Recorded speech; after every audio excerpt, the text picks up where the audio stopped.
네, 워런 버핏은 비트코인을 이해하지만 비트코인이 필요 없다. 그렇지만 우리는 다르다.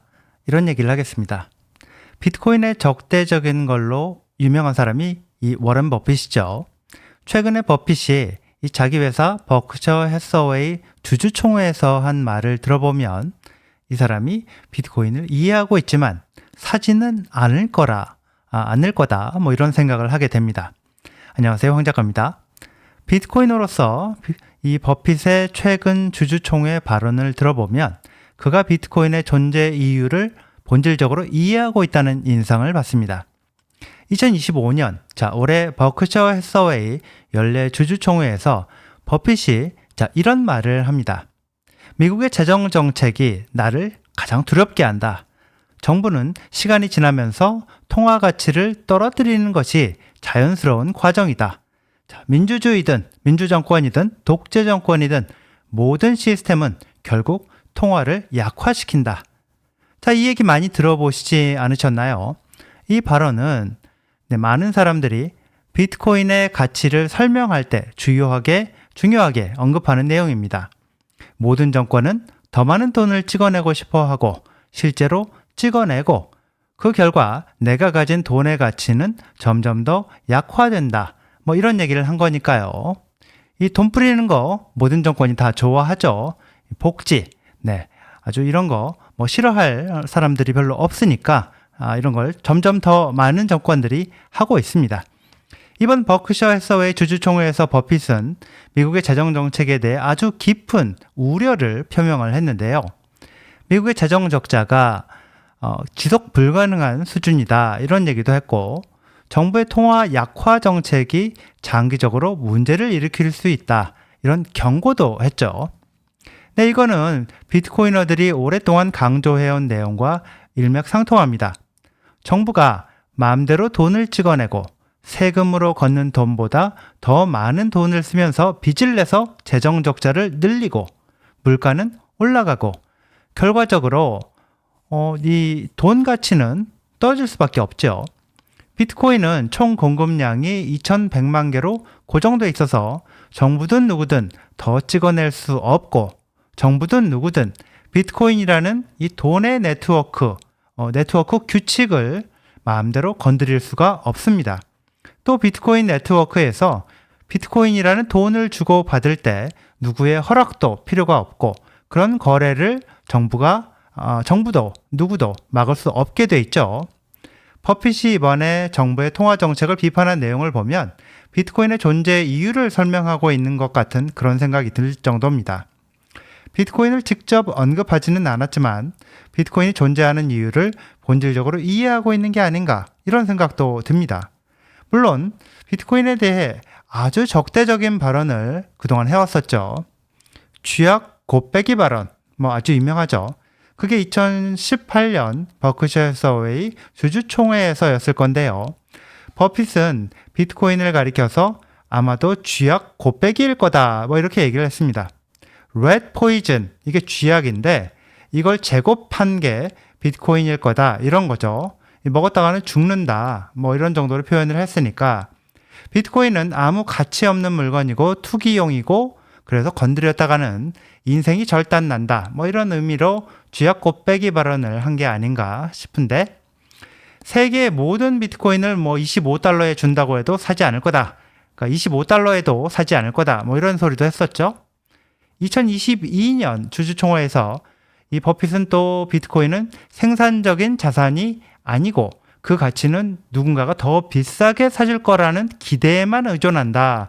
이러면서 일종의 폰지 사기로 표현을 했습니다. 버핏이 보기에 자기가 생각하는 이른바 가치 투자 철학, 이거에 비춰서 비트코인은 내재 가치가 없다. 이렇게 본 건데요. 논이나 밭처럼 뭔가를 생산하는 그런 자산도 아니고 그렇다고 기업처럼 배당금을 주지도 않는 자산이기 때문에 비트코인은 투자 가치가 없다. 이런 얘기를 하는 거죠. 버핏이 이 골드, 이 금의 경우에도 비생산적인 자산으로 분류를 해서 부정적으로 보았는데 같은 맥락에서 비트코인을 본 게 아닌가 이런 생각도 듭니다. 버핏은 비트코인을 이해하기 어려웠을 겁니다. 일단 전통 금융권에서 잔뼈가 굵은 사람이고 나이도 굉장히 많죠. 그런 사람이다 보니까 이 사람이 이 나이가 많은 노인이기도 한데 비트코인의 가치를 이해하기가 쉽지는 않았을 거다 이런 생각도 듭니다. 게다가 기존 금융 시스템에서 엄청난 성공을 이뤘다는 점, 이 점도 중요할 건데요. 굳이 비트코인이라는 새로운 개념을 이해할 필요가 없었을 거다 이런 겁니다. 세계에서 가장 성공한 투자자 중 한 명 이 버핏, 이 사람의 2025년 기준 순자산이 1677억 달러 이 정도라고 하는데, 아시다시피 버핏은요 코카콜라, 애플, 아메리칸 익스프레스 등등의 이런 기업에 투자를 해서 수십 년간 엄청난 돈을 벌어왔죠. 안정적이고 또 이해가 가능해야 되고 지속 가능한 비즈니스 이런 게 투자 철학이라고 하는데, 거기에 맞지 않는 비트코인은 이해하기 어렵고 굳이 이해할 필요도 없고 딱 보니 사기처럼 보였을 수도 있을 겁니다. 재밌는 거는 이 버크셔 해서웨이가 브라질의 이 누뱅크, 디지털 은행 누뱅크라는 데 2021년에 이 7억 5천만 달러 이런 큰 돈을 투자를 했는데, 이 누뱅크라는 기업은 버크셔 해서웨이 투자를 받고 바로 다음 해에 비트코인을 비롯한 암호화폐 거래 서비스를 제공을 하기 시작을 했죠. 그래서 당시에 버핏이 이 앞으로는 비트코인을 비판하면서 뒤로는 비트코인 기업에 투자하는 게 아니냐 이런 얘기가 나오기도 했고요. 버핏한테 직접 물어보면 뭐라고 얘기를 할까요?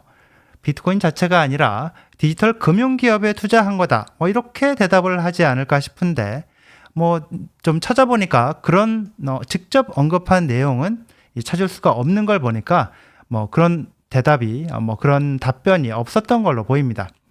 과거 발언과 그리고 최근 주주총회 발언을 종합해 보면 버핏은 이 비트코인의 존재 이유를 기본적으로 이해하고 있다는 생각이 듭니다.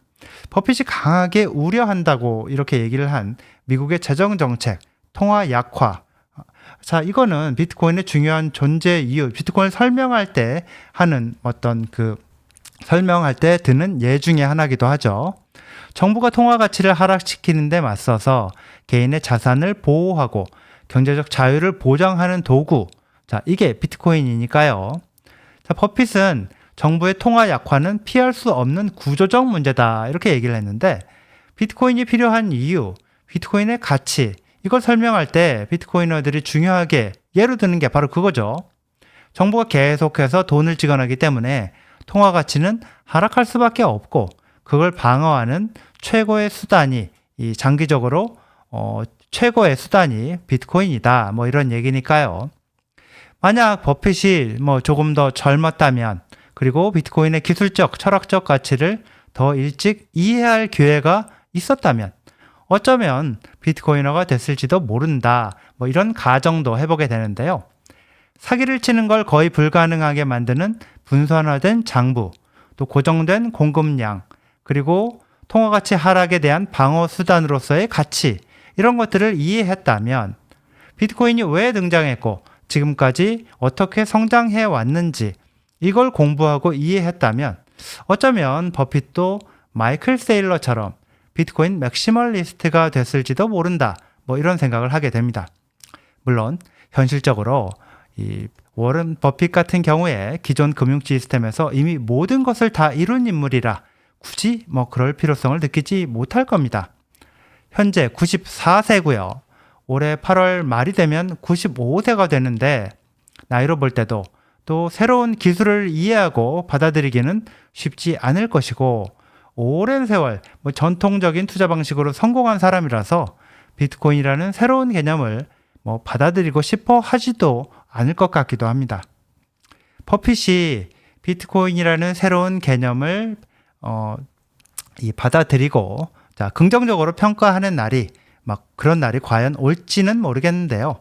그럼에도 불구하고 이번에 버핏이 주주총회에서 미국의 재정정책과 통화가치 하락에 대해 강하게 우려하고 비판하는 걸 보면 비트코인의 존재 이유를 어느 정도 이해하고 있지 않을까라는 생각을 하게 됩니다. 버핏이 아니라 마이클 세일러 같은 비트코이너가 버핏이 한 얘기, 그 얘기를 똑같이 했다고 해도 전혀 이상하지 않으니까요.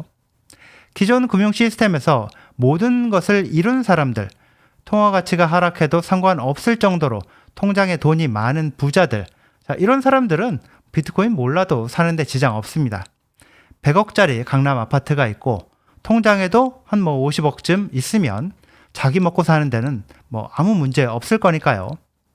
자, 그게 아니라면 비트코인을 공부하고 저축해야 한다. 저는 그렇게 생각을 합니다. 네, 여기까지입니다. 시청해 주셔서 감사합니다.